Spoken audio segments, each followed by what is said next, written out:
Assalamualaikum warahmatullahi wabarakatuh. Alhamdulillahi rabbil alamin wa afdhalus salati wa atamut taslim ala mab'uthi rahmatan lil alamin sayyidina wa maulana wa syafi'ina Muhammadin wa ala alihi wa sahbihi ajma'in. Amma ba'd.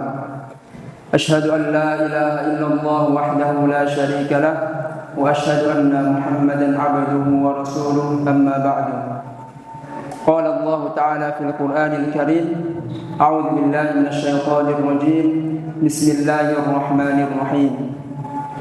Qul lil mu'minina yaghuddu min absarihim wa qala wa qul lil mu'minati yaghuddna min absarihin. Wa qala sallallahu alaihi wasallam, sallu ala nabi Muhammad, kam min sha'imin laisa lahu min shaumihi illa al-ju'a wal 'athasha. Alhamdulillah, para sesepuh, para asatidz wal ustadzat, santri sekalian dan santriwati dan jamaah salat Isya dan tarawih yang insyaallah dirahmati Allah Subhanahu wa taala. Pada malam Ramadan yang ke-8 ini, marilah kita memperbanyak bersyukur kepada Allah Subhanahu wa taala, yang mana Allah Subhanahu wa taala telah banyak melimpahkan nikmat-Nya kepada kita berupa kenikmatan kesehatan. Banyak saudara-saudara kita di luar sana yang mungkin menginginkan seperti kita mengikuti sholat jamaah Isya dan tarawih, tetapi Allah Subhanahu wa taala memberikan ujian kepada mereka berupa sakit. Kemudian syukur yang kedua yang perlu kita syukuri adalah kenikmatan berupa keimanan kepada Allah Subhanahu wa taala. Sebagian saudara kita belum menyentuh agama Islam, belum mengetahui agama Islam yang rahmatan lil alamin. Maka tugas kita, tugas antum semua para santri dan santriwati sekalian, mendakwahi mereka dengan cara yang hikmah. Apa kata Allah Subhanahu wa taala dalam Al-Qur'an? Ud'u ila sabili rabbika bil hikmati wal mau'izatil hasanati wajadilhum billati hi ahsan. Jadi Allah Subhanahu wa taala memerintahkan kepada kita untuk berdakwah dengan cara yang hikmah, karena Islam ini agama yang indah. Santri-santri sekalian, Islam ini mengajarkan kedamaian, mengajarkan sopan santun. Maka ketika antum sekalian nanti pulang, maka ajarkanlah Islam dengan rahmatan lil alamin, dengan cara yang hikmah. Kalau perlu, ketika bertemu dengan saudara kita yang non muslim atau yang belum menyentuh Islam, maka dakwahi mereka dengan cara yang santun. Salawat serta salam kita haturkan kepada baginda Nabi besar kita, Nabi Muhammad sallallahu alaihi wasallam. Semoga kita semua dapat mendapatkan syafaatnya di hari kiamat, yang mana para anbiya dan rasul tidak mampu memberikan syafaat. Hanya Rasulullah sallallahu alaihi wasallam yang diberikan Allah Subhanahu wa taala otoritas untuk memberikan syafaat kepada umatnya. Jamaah sekalian yang dirahmati Allah Subhanahu wa taala, jadi dahulu ada imam besar. Beliau adalah Al-Imam Abu Hamid Al-Ghazali.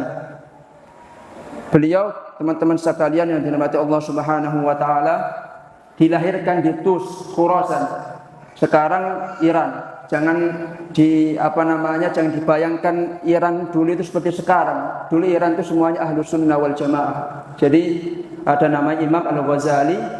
Beliau salah satu imam di antara salah satu imam di dalam mazhab Syafi'i. Jadi imam besar di dalam mazhab Syafi'i.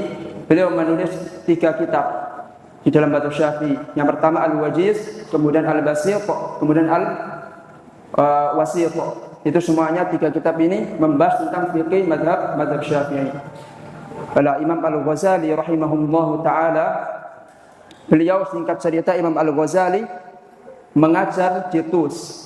Beliau mengajar di namanya Madrasah An-Nizamiyah. Kalau sekarang ya universitas lah. Nah, kalau dulu namanya madrasah. Nah, beliau mengajar madrasah yang nama Madrasah An-Nizamiyah. Nah, ketika beliau mengajar, beliau merasakan kok saya mengajar ini seperti tidak ikhlas. Saya mengajar ini masih menggantungkan diri kepada manusia. Maka beliau memutuskan untuk beruzlah. Apa itu beruzlah? Beruzlah itu menyendiri. Dan menyendirinya itu bukan di pojok-pojok masjid, teman-teman. Jadi menyendirinya itu langsung safar dari Iran menuju Syam, Syria. Jadi beliau safar untuk apa? Untuk beruzlah, memperbaiki diri, bermuhasabah. Sesampainya di Syam, Syria, beliau menginap di namanya Masjid Umayyah. Masjid Umayyah. Nah, ketika beliau di sana, beliau beruzlah, kemudian minta pertolongan kepada Allah Subhanahu wa taala supaya apa? Supaya diberi keikhlasan dalam mengajar, di dalam membimbing masyarakat. Nah, di tengah perjalanan, setelah beliau mendapatkan ketenangan, beliau menceritakan spiritualnya, menceritakan bagaimana trip supaya hati kita ini selalu bergantung pada Allah Subhanahu wa taala. Beliau menulis kitab namanya Ihya Ulumuddin, yaitu menghidupkan agama. Ihya Ulumuddin, menghidupkan ilmu-ilmu agama. Beliau menulis itu. Nah, apa korelasinya sama bulan Ramadan? Ikhwani fillah rahimani wa rahimakumullah. Jadi judul pada kultum kali ini yaitu Asrar Shaum. Asrar Shaum fi kitab Ihya Ulumuddin. Jadi judulnya adalah rahasia puasa di dalam kitab Ihya Ulumuddin. Jadi Al-Imam Ghazali mempunyai rahasia-rahasia tertentu. Di dalam kitab tersebut beliau memulai dengan jadi di antara orang-orang yang berpuasa itu ada 3 tingkatan, ada 3 derajat. Yang pertama adalah shaumul umum, yaitu puasanya orang secara umum. Jadi kebanyakan orang itu berpuasa yang seperti ini. Apa itu shaumul umum? Kaful batni wal farji an qada'i syahwati kama sabaq tafsilu. Jadi puasanya orang umum itu adalah menahan diri dari makan dan minum dan jima. Itu puasanya orang umum. Kemudian ada tingkatan yang kedua yaitu shaumul khusus. Apa itu shaumul khusus? Shaumul khusus kafus sam'i wal basari wal lisani wal yadi wal rijl wasairil jawarih anil atham. Jadi shaumul khusus ini adalah puasa yaitu menahan diri dari melihat sesuatu yang diharamkan Allah Subhanahu wa taala. Jadi sudah saya sampaikan di awal, Allah Subhanahu wa taala itu memerintahkan kita untuk ghaddul basar, yaitu menundukkan pandangan. Bukan berarti antum naik ke lantai atas terus ada hawa di bawah antum nunduk, bukan berarti seperti itu. Jadi maksudnya menunduk ini apa? Memalingkan diri kepada sesuatu yang Allah murkai gitu. Nah, kemudian menjaga lisan. Jangan sampai kita ini berpuasa tapi suka mencaci teman kita, kemudian suka mencela, suka ghibah, namimah, itu dihindari. Kemudian menjaga tangan, jangan sampai jahil dengan teman-temannya. Misalkan bangunin sahur dijahilin dulu biar bangun, ini jangan. Jadi sebisa mungkin kita jaga lisan kita jaga mata kita jaga telinga kita jaga tangan kita, dan kita jaga kaki kita. Ikhwani fiddin rahimani wa rahimakumullah. Kemudian ada tingkatan yang ketiga. Apa itu tingkatan yang ketiga?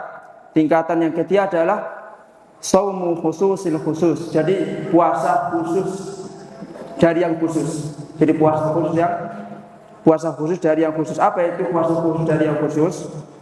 Fa shaumul qalbi 'anil himami ad-daniyah wal afkari dunyawiyah wa kaffi 'amma siwallahu azza wa jalla bil kulliyah.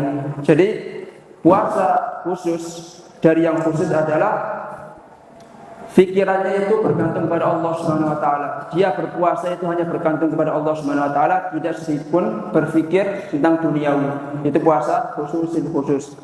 Nah, kemudian setelah mengimani tiga tingkatan orang yang berpuasa, maka Imam Al-Ghazali menyampaikan bagaimana caranya kita supaya puasa kita itu sempurna, supaya puasa kita ini tidak hilang pahalanya. Maka yang pertama yang harus kita lakukan adalah menundukkan mata, menundukkan pandangan.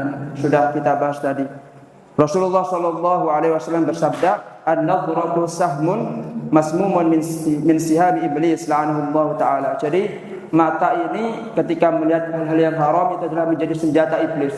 Maka tundukkan pandangan. Kemudian faman tarakaha khaufan minallahi atahu Allah azza wa jalla imanan yajidu halawatahu fi qalbihi. Kalau kita bisa menjaga pandangan, maka Allah Subhanahu wa taala memberikan kepada kita, kepada hati kita, hati yang tenang gitu. Jadi misalkan kita nanti ketika pulang pasti semuanya pegang HP gitu kan.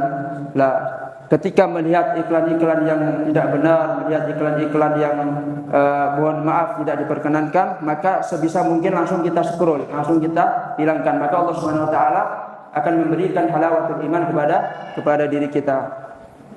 Kemudian rahasia yang kedua adalah menjaga lisan daripada berdusta, mengumpat, menfitnah, mencela dan lain sebagainya. Kemudian yang ketiga adalah menahan telinga.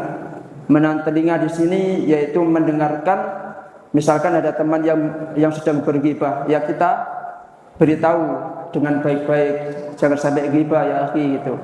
Atau mendengarkan sesuatu, mendengarkan musik. Lah, ini timbul pertanyaan, apa hukumnya musik? Lah, di sini para ulama, jumhur ulama berpendapat bahwasanya hukum daripada musik itu bukan dilihat dari alat musiknya, tetapi dilihat dari efeknya. Kalau misalkan efeknya itu membawa kebaikan, mengingatkan diri kepada Allah Subhanahu wa taala, kemudian semakin dengan musik tersebut semakin mencintai Rasulullah sallallahu alaihi wasallam, maka musik tersebut diperbolehkan. Ya, dalilnya apa? Dalilnya ketika Rasulullah sallallahu alaihi wasallam berhijrah ke Madinah, maka penduduk Ansor menyambutnya dengan tola'al badru alaina, dengan menabuh gendang. Maka itu adalah dalil diperbolehkannya musik selama musik itu membawa kepada kebaikan. Kemudian yang kedua, musik yang diharamkan itu seperti apa? Musik yang diharamkan itu ketika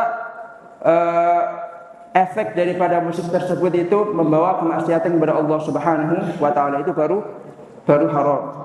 Kemudian yang keempat adalah mencegah bagian tubuh yang lain seperti tangan dan kaki dari tindakan-tindakan dosa. Jadi mari kita selama Ramadan ini menjaga tangan kita, menjaga kaki kita daripada melangkahkan ke suatu tempat yang diharamkan Allah Subhanahu wa taala. Kemudian yang kelima, jangan kita ini memperbanyak makan di buka pada waktu iftar.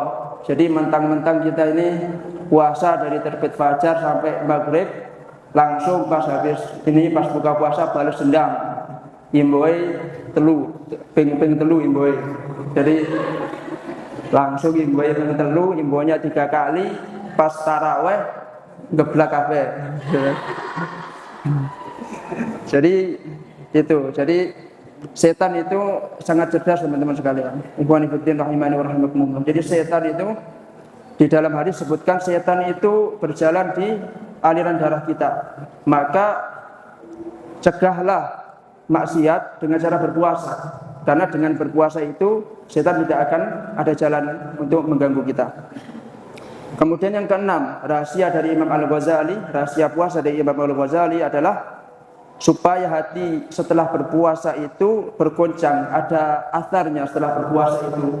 Maka seyogianya kita harus meyakinkan ke diri kita dua hal. Yang pertama adalah khauf, yang kedua adalah roja. Apa itu khauf? Khauf itu takut misalkan takut nggak diterima puasa kita. Jadi harus dicamkan dalam diri kita, ya Allah semoga puasa kita diterima gitu. Kami takut ya Allah kalau puasa kami tidak diterima Engkau. Maka kita perbanyak doa, perbanyak takut kepada Allah Subhanahu wa taala. Yang kedua adalah roja. Roja itu berharap pada Allah Subhanahu wa taala agar semua ibadah kita termasuk puasa di bulan Ramadan ini diganjar pahala oleh Allah Subhanahu wa taala. Amin amin ya rabbal alamin. Ya mungkin hanya itu yang dapat kami sampaikan. Kalau ada salah itu dari saya pribadi, kalau ada benarnya dari Allah Subhanahu wa taala. Nasrun minallahi wa fathun qarib wallahu muwaffiq ila aqwamit thariq. Wassalamu alaikum warahmatullahi wabarakatuh.